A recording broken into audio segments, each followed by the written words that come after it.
Bonjour, c'est le 26 avril 2025, les aigles qui se rassemblent encore. Voici frère Joseph Branham. Chers précieux amis, mes bien-aimés, mes chéris de l'Évangile, mes enfants que j'ai engendrés pour Dieu. Quel merveilleux week-end nous avons passé avec notre Seigneur. C'était comme aucun autre moment. Simplement passer du temps avec lui parler, écouter sa voix, l'adorer, le remercier et lui dire combien nous l'aimons. Quel honneur que de pouvoir vivre en ce jour et être une partie des Écritures qui s'accomplissent. Comment les mots d'un mortel pourraient-ils exprimer tout ce qu'il y a dans nos cœurs? Comment, comme le prophète l'a dit, ce n'est pas moi. Il y a simplement quelque chose au-dedans de moi qui pousse et qui bouillonne en moi. Un puits artésien du Saint-Esprit. C'est l'épouse qui se prépare pour l'époux. Oh, comme une épouse est excitée juste avant son mariage. Son cœur se met à battre tellement rapidement alors que les dernières secondes s'écoulent. Elle sait que le moment est enfin arrivé. Je me suis préparé. Il vient me chercher. Nous serons maintenant un. Nous vivons vraiment aux derniers instants de la fin du temps. L'épouse sera bientôt enlevée et appelée au souper de notre lune de miel. Il nous emmène vers de nouveaux sommets. Il n'y a plus de questions, plus de doutes. Nous sommes l'épouse. Et il n'a pas encore fini. Il veut continuer de bénir et d'encourager son épouse bien-aimée qu'il a choisie comme il aime l'encourager et lui dire combien il l'aime, comme il est fier d'elle. Il a encore une autre révélation très spéciale à lui donner, alors qu'il y a tant de voix dans le monde qui rejettent le fait de passer l'époque. Il veut encore une fois rassurer l'épouse. Ils sont dans sa volonté parfaite et suivent la voie qu'il a pourvue. Son programme a toujours été rejeté. Son épouse a toujours été persécutée. Les gens veulent toujours leur idée, les choses à leur manière. Ils veulent un chef différent pour les conduire. Mais Dieu a envoyé un chef pour conduire son épouse, lui-même, le Saint-Esprit. Et le Saint-Esprit pour ce jour-ci, comme dans tous les autres jours, c'est le prophète de Dieu.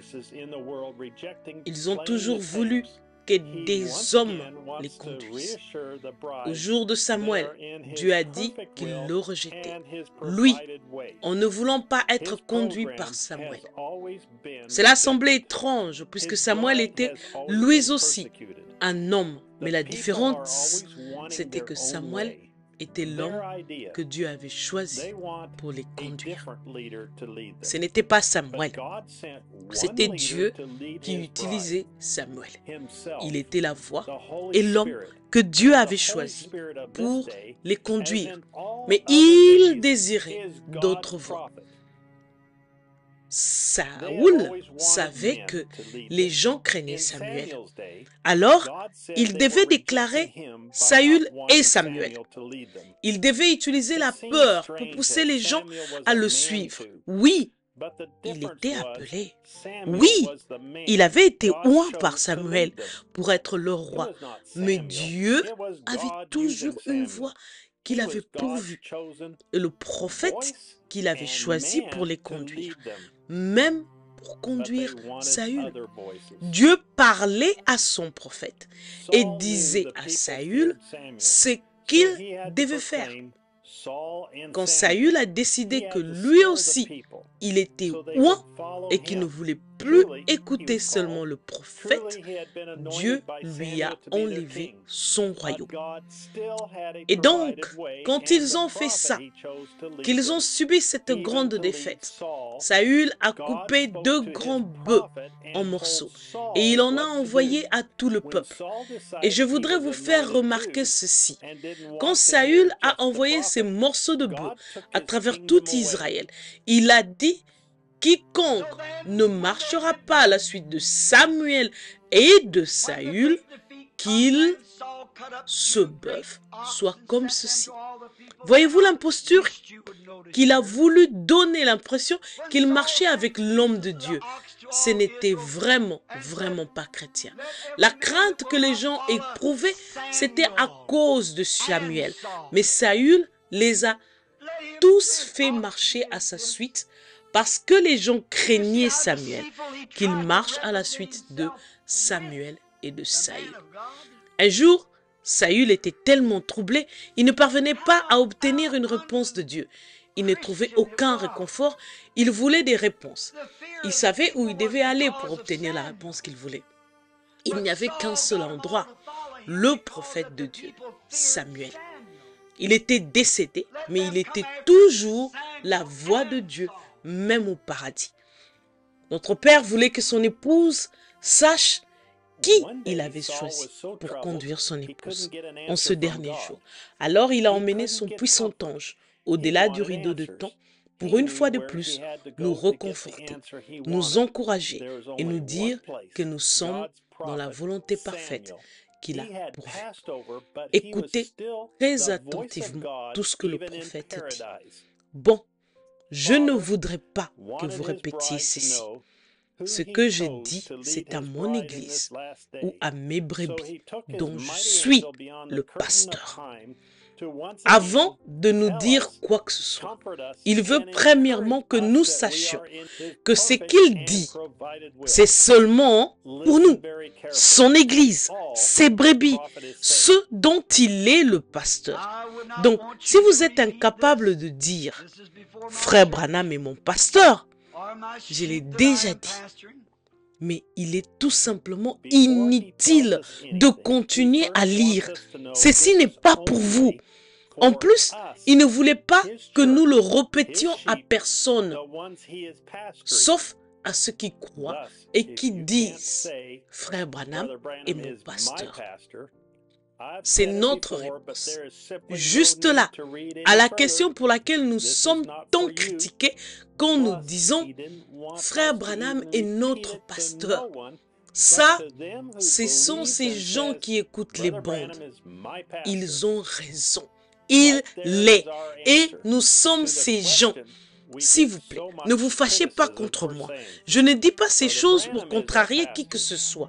Ce serait mal. Mais c'est ce qu'il dit à l'épouse. Je n'y mets pas ma propre interprétation. Il l'est dit d'une manière très claire. La parole de Dieu n'a besoin d'aucune interprétation. Si j'étais dans mon corps ou hors de mon corps, ou si c'était un ravissement, ce n'était pas comme aucune vision que j'ai déjà eue. Maintenant, il nous dit que ce n'était pas comme aucune vision qu'il avait déjà eue. Il est allé quelque part où il n'était jamais allé. C'était encore plus grand que toutes les visions qu'il avait déjà eues. Il ne rêvait pas. Il a vu son corps sur le lit. Il était là.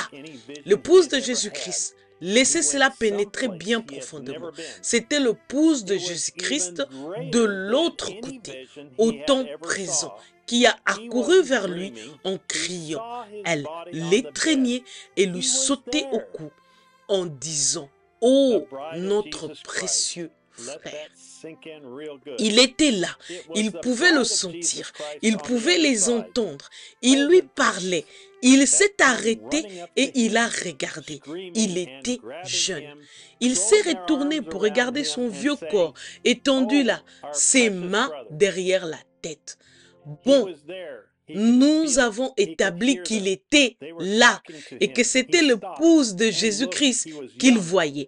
Maintenant, écoutons ce que une voix au-dessus de lui disait.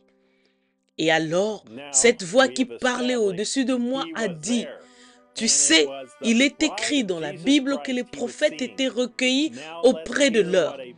Dieu ne faisait pas qu'encourager son prophète et lui montrer quelque chose.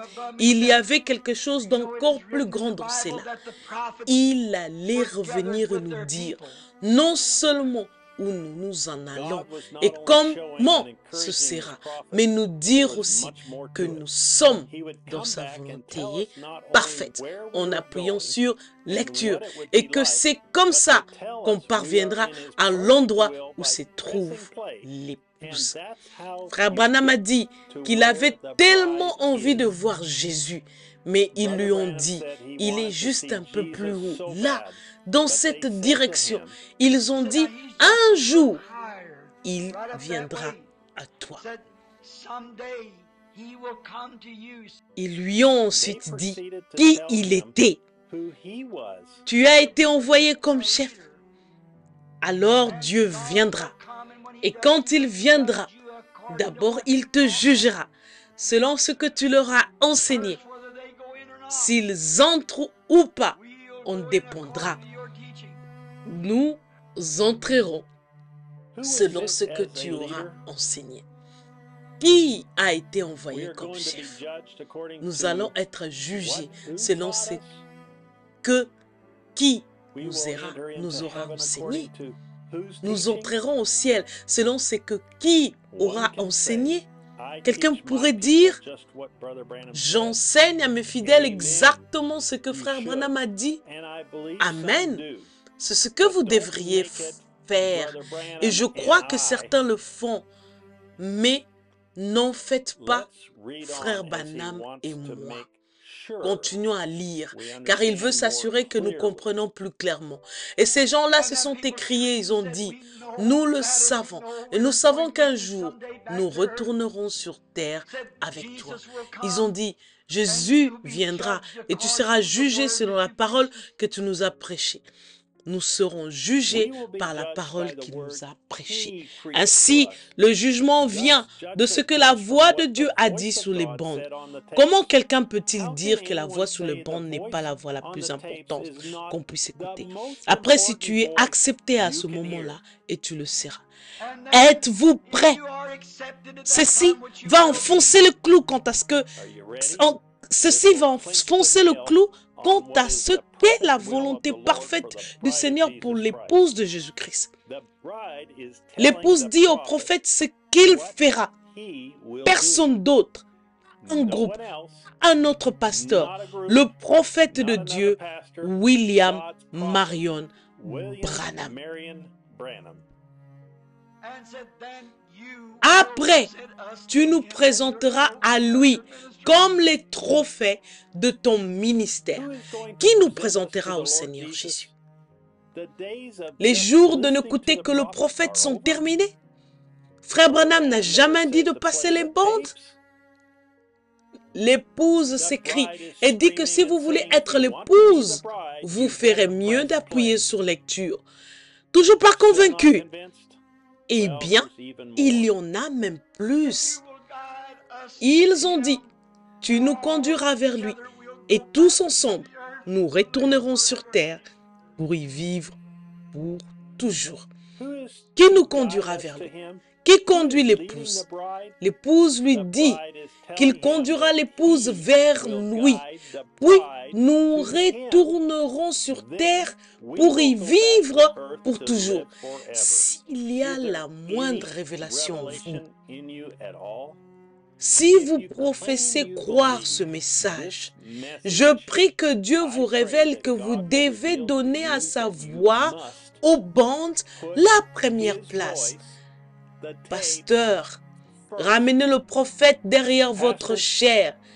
Les bandes sont la voix la plus importante que vous devez écouter, car vous serez jugé par cette voix-là.